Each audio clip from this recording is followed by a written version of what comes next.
The United States and Israel began bombing Iran on February 28, 2026. In the months that followed, we have seen spasms of violence and claims of diplomatic progress. Today's guest reports on the conflict, its impact on the Iranian people, and the diplomatic efforts to end it for one of the world's great newspapers. She's Farnaz Fassihi this week on Story in the Public Square.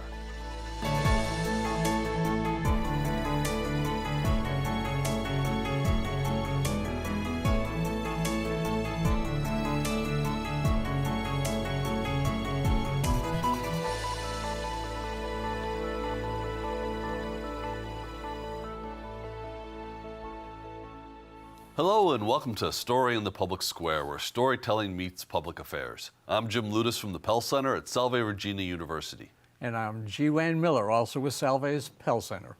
And our guest this week is Farnaz Fassihi, UN Bureau Chief for the New York Times. She also covers Iran and the conflicts in the Middle East. She's joining us today from New York. Farnaz, thank you for being with us.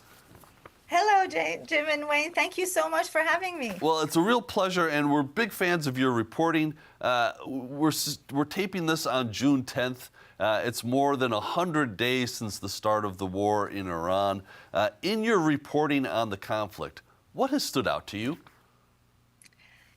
In my reporting of the Iran-U.S. conflict, what has stood out, like all the other wars that I've covered, is that the ordinary people suffer.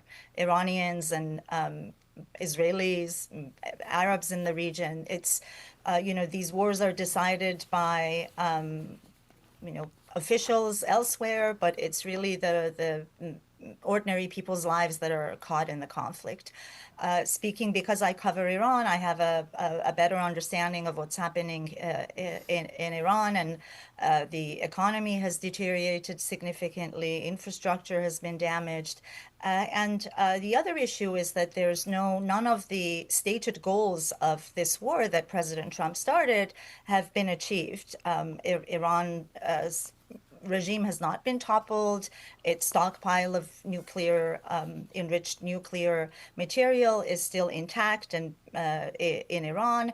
And now we have an additional problem of the Strait of Hormuz being blocked by Iran, and a naval blockade against Iran. So really a war that was supposed to, as President Trump said, only supposed to take a few weeks and achieve goals, is turned into a quagmire with no clear end in sight. You know, you work for one of the great news gathering organizations and newspapers in the world.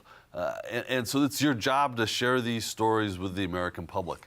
Do you have a sense, though, of how well-versed the American public is with the complexities of this particular crisis? That's a good question. I think that wars in the Middle East are very far away geographically from the United States, and I think that the effects of the wars come with a little bit of a delay. I think that American people are feeling the strains of this war more quickly because of its impact on the global economy, because of increasing gas prices, because of disruptions to fertilizers and other material that's coming from Iran. So I think that Americans are aware, and many are puzzled as to why we're in this conflict. And polls show us that the Iran war is not at all popular. So, Farnaz, you also cover the United Nations. And just wondering, they do not seem to have played a very instrumental role in this war. Can you break that down for us? Give us an assessment of where the UN stands in terms of the Iran war.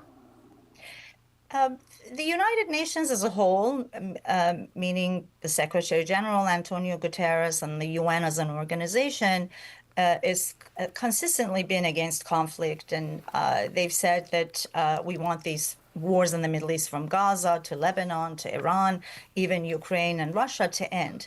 But they have very little power at their disposal to actually play a meaningful role in these conflicts, because it's really the Security Council and the world powers and the divisions that exist between sort of Russia, China, the United States, Europe, European members of the Council, Britain, France. These are the real power players at the UN Security Council. And, of course, Israel, because the United States is its allies, these conflicts turn into really complicated and convoluted situations where the UN has actually seen its role been diminished.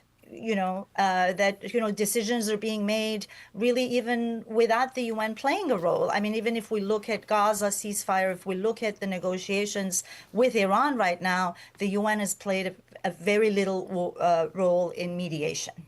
So when the war started, one of President Trump's goals was to topple the regime in Iran, and I think that was probably the word he used, topple. That hasn't happened. Why, and can you tell us what's going on internally in terms of Iran, in terms of popular support or defiance for that regime? A lot of questions in one, but go for it. Well, the right before the U.S. and Israel launched these strikes, there was a massive uprising in Iran where over a period of a week, people took to the streets in really large numbers and rose up against the government, saying they wanted wholesale change and they wanted the Islamic Republic regime gone. And the government and the security forces responded with a massacre. They killed, human rights organizations say, 7,000 people, protesters, and the numbers could be much higher. They're in the verification process. And that really shook Iranians and sort of, intensified and polarized the country. Around the same time, President Trump's commentary was, help is on the way to the Iranian people. We're coming to help you. Stay on the streets. This regime, sometimes he even refers to what's going on in Iran falsely as regime change, right? He came in with this promise to free Iranians initially. And many ordinary Iranians who were opposed to the regime bought that narrative, that thought that maybe this war was going to bring the regime down. Now, what's happened now, that we're seeing that power is much more entrenched in Iran, that even though the supreme leader, Ayatollah Khamenei, was killed on the first day of the war, even though some of the military commanders at the top of the the military power structure were killed, others took their place. And Iran has been willing to take extreme risks, sort of playing this madman policy of bombing, striking Arab countries in the Persian Gulf, American bases, Israel, and create a lot of chaos. And also this new leverage that it has found, which is the Strait of Hormuz, where about a third of the global energy resources pass through. The government or the regime hasn't been toppled. A more hardline Revolutionary Guards generals have taken over, and when I talk to many sources and Iranians on the ground, there's a real sense of disillusionment. So even before the war, Iranians were living with severe economic challenges. That has intensified. Talk about that. I mean, a lot of people there are suffering. Yes, they're really suffering, Wayne. Take the country statistic center came out with a report just this week saying inflation for basic food items is between 100 to 400%. Wow. So there are, because the airstrikes, Israeli and American airstrikes, particularly Israeli ones, targeted industries, the petrochemical plants that sort of feed raw material to Iran's industrial sector. Factories are shutting down. There are massive layoffs happening everywhere, and people's purchasing powers are shrinking. We're talking to people who say they can't even afford to buy, basic goods to feed their families. Farnaz, I think I want to go back just a second. I think that you said that people that you're talking with in the country are essentially frustrated. And I just want to press a little bit there. Are they frustrated with the regime? Are they frustrated with the war? Are they frustrated with the United States? Who exactly are they frustrated with? They're frustrated with all of the above. They are, for the opponents of the Iranian government, which, if we go by voting polls, are the majority of Iranians who want change. This situation has been very frustrating. There's been, not only has there been no relief or freedom for this government, they're now dealing with a system that seems to be more emboldened because they can claim that they fought two military superpowers and they survived. So they're showing tendencies to be more oppressive against people. So people are scared of the regime and frustrated. They're also frustrated with a very mercurial American policy, where one day the President Trump says we want to annihilate Iran and bomb it to stone ages. The next day he says I want to meet Iranian supreme leader and it would be an honor to meet him. And another day he says I want to attack Iran. So they can't really make sense of what's happening, here. So Farnaz, when I want to learn about what's happening in Iran, I go to your stories first. And incredible reporting, we've already established that. You have so many sources in Iran. You identify them typically by occupation, sometimes with a first name or a name, but not a full name. How did you get all these sources? How did you cultivate? I mean, I know you have ties to Iran predating the war, but talk about that. You know, as a fellow reporter, it's extraordinary to have these sources so far away. Can I say that it's extremely meaningful for me to hear you say this, because you were my mentor when I was just starting my reporting career at the Providence Journal in Rhode Island. So thank you. It means a lot to hear that from you, Wayne. Someone I've always looked up to your reporting and your work. In terms of sources, I've been covering Iran for now about 3 decades. I'm Iranian American. I used to travel to Iran pretty frequently. I've lived in Iran, and over the years, I've developed sources and a network of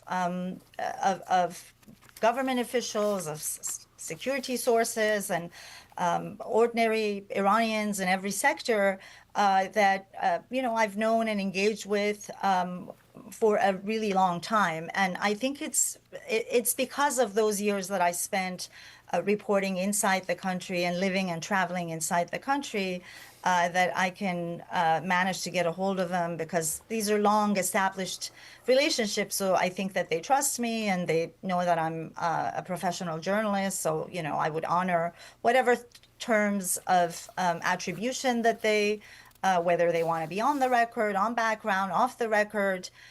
So I think it's really from, experience and many years of doing this. Farnaz, when you were a war correspondent in Baghdad and you wrote that powerful account of ordinary life, waiting for an ordinary day, the unraveling of life in Iraq, and I think 2008, I think, is when it was published. You sort of gave us a firsthand account of what it was like to live in the midst of that American occupation. Do you have a same sense? You mentioned the increasing inflation, but daily life, how has it changed for Iranians in the midst of this conflict?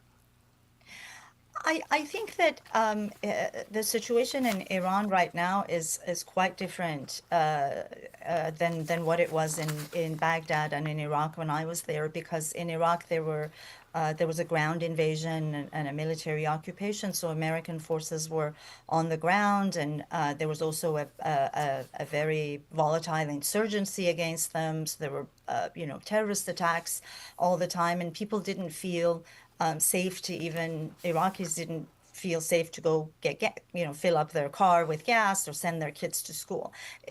Iran is not quite like that because there's no ground invasion. What Iranians fear is, they're living in this state of limbo. They don't know if attacks are going to happen overnight when they wake up. They don't know if the country is going to go to war. And, they're going about their day-to-day lives. People are going to work. their life goes on to some extent, but under extreme amount of anxiety about whether war is imminent, and of course the economy, as I mentioned. So during your career at the Wall Street Journal, you were stationed in many parts of the Middle East, places of severe danger. How did you deal with the stress of that? I mean, we were talking about this before we were taping here today. We just can't imagine, the threats, the possibility of kidnapping, of being killed, or something else. How did you deal with that? Yeah, I mean, Baghdad was particularly really bad, Wayne. I was the Baghdad bureau chief for the Wall Street Journal for 4 years at the height of the war, and my bureau was destroyed 3 times by suicide bombs and demolished. And one time I was inside and, was flung across the room, and there were like 2 armed kidnapping attempts that I survived. So, I think that when you're there, and I think this is the experience of many people who go through the experience of intense conflict or conflict reporting, when you're there, it's almost like you're on an autopilot, right? You're not really processing the danger. I had this sense of mission and sort of a right or wrong higher calling that I had a responsibility. I was being eyewitness to a massive war, and it was my responsibility sort of to document what was happening and tell the truth. And I think that was the same for the other wars that I've lived through in Lebanon, in Gaza, in Syria, elsewhere, Afghanistan. So you believe that you're doing really important work, but I think that the scars and the trauma of the war then follows you outside, right? Like I would feel the traumas and the post-traumatic stress when I would leave the conflict zones and come on vacation. So I think that that's something that I've spoken about, and I think it's very real that you deal with these the effects, because you really can't unsee what you've seen in these situations, and they stay with you for a while. So Farnaz, as of this recording, the President of the United States has said on a number of occasions that a peace deal with Iran was imminent. And he said that a number of times. Markets have moved, but the war has not ended, again, as of this recording. Do we have any idea what that, head fake, what those suggestions that a peace deal was imminent are really about? Right. Iran and the United States have been negotiating for an initial agreement to end the conflict, open the Strait of Hormuz, and then allow about 60 days for a real agreement over Iran's nuclear program and the lifting of sanctions for Iran. And over the past couple of weeks, they've gotten close to drafting a final agreement, and then it goes back and forth, and sometimes President Trump changes his mind, sometimes the Iranians make a new demand. We've heard from both sides, particularly the Americans, that an agreement is very close, and then nothing has materialized. So it's really hard to tell, but we do know that negotiations are ongoing through intermediaries with Pakistan and Qatar, and that if it does work out, hopefully it will put an end to the conflict. Some of the sticking points right now that they're still negotiating over is Iran has demanded to get some of its frozen assets released, several $1 billion in this first round of agreement, and the U.S. wants to see some sort of a line or a commitment in the paper that Iran would be willing to give up its nuclear program. So these are some of the issues some of the sticking points. I wanted to ask you about the uranium in particular, and the nuclear materials that Iran has acquired over the years. I've read a lot of different analysis of this, and there seems to be a healthy skepticism that Iran is ever going to give up those materials. Right. Where do you think that settles out? Well, I think the first thing to remember is that this is, again, a problem. The stockpile of highly enriched uranium that Iran now holds, which experts say, UN Atomic Agency says that it's enough to build 5 or 6 nuclear bombs if Iran chooses to weaponize its program. There's no proof that it has yet, but if it chooses, it has that material. This is also a problem that was created after President Trump exited the nuclear deal known as JCPOA with Iran in 2018. So Iran, in response to sanctions being reimposed on it, having the U.S. pull out of a deal, started accelerating enrichment to hold it as leverage. I think that the Iranian now where is that? In June, last June, when the United States bombed Iran's 3 nuclear facilities, it is believed that the stockpile is buried under the ground in Esfahan, at the nuclear facility in Esfahan. Retrieving it is extremely complicated and technical. Iran says that it hasn't been able to retrieve it or access it yet. But I also think that the Iranians really understand that the only way that they can actually have lasting peace, and the only way that they will get any economic relief in terms of sanctions released or funds being frozen, is to give up this stockpile. And the proposal that the Iranian government has made is that we will dilute this in our country and keep it here under safe levels of civilian levels under UN inspection, or we will send half of it or part of it or all of it to one of our allies like Russia. President Trump's demand all along has been that Iran should give all of the stockpile over to the United States. So this is another one of those sticking points. Iran has agreed to give it up. It's just how it's going to give it up is something that has to be negotiated.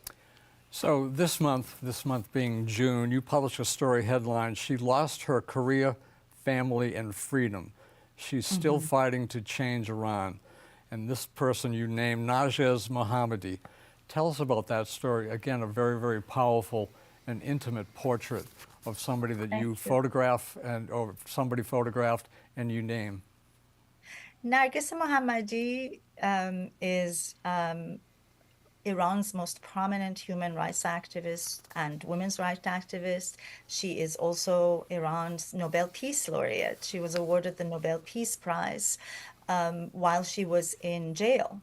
And she spent the majority of her adult life in and out of prison, including just very recently, where she was finally released a few weeks ago on furlough because she had a heart attack in prison, ended up in intensive care unit. Narges is an activist that I've been privileged to know for more than 2 decades. I remember, how she's dedicated her life and started really at a very grassroots level, educating, having workshops, publishing books and researchers. Even when she is in jail, she uses the prison as sort of a place to gather reporting and information and educate, women about their rights. Farnaz, I want to come back to the United Nations for a moment here. The organization itself is under great pressures, financial, organizational, political. What is it that the American people need to know and understand about the United Nations? I think the United Nations is a very unique organization. It's really the only place in the world where all of the countries, all of the member states, which are 196, can come together and congregate under the same roof and talk to each other, even during war. I mean, it's really the only place that at the height of the war in Ukraine, the Russian ambassador and Ukrainian ambassador would be at the same table. The same is true for the Gaza, where Palestinians and Israelis at the same table, and now with Iran and many other conflicts. I also covered the UN during the North Korea missile crisis. So it really is a very unique place in terms of providing a space for diplomacy to take hold and for conversations to happen, and for countries to hear each other out, right? And most important of all is also UN's humanitarian work. I think that the UN is unmatched in terms of what it does with refugees, for the World Food Program, for education, children, the UNICEF, its children organization, protection of cultural heritage, the World Health Program. We can't imagine the critical role it played during the pandemic. So you have the UN as sort of this diplomatic place where everyone gathers, and then you have the UN agencies, which are really carrying the weight of humanitarian work around the globe. So I don't think we can really do without the UN. Having covered the organization under 4 administrations and seeing how now it's being challenged because of budget cuts by the Trump administration, it's hard to imagine what it would be like if the UN didn't exist. Farnaz Fassihi, your reporting is essential reading with the New York Times. Thank you so much. That's all the time we have this week, but if you want to know more about Story in the Public Square, you can find us on social media or visit selve.edu/Pell Center, where you can always catch up on previous episodes. And thank you for spending some time with us too. For G. Wayne Miller, I'm Jim Ludis, asking you to join us again next time for more Story in the Public Square.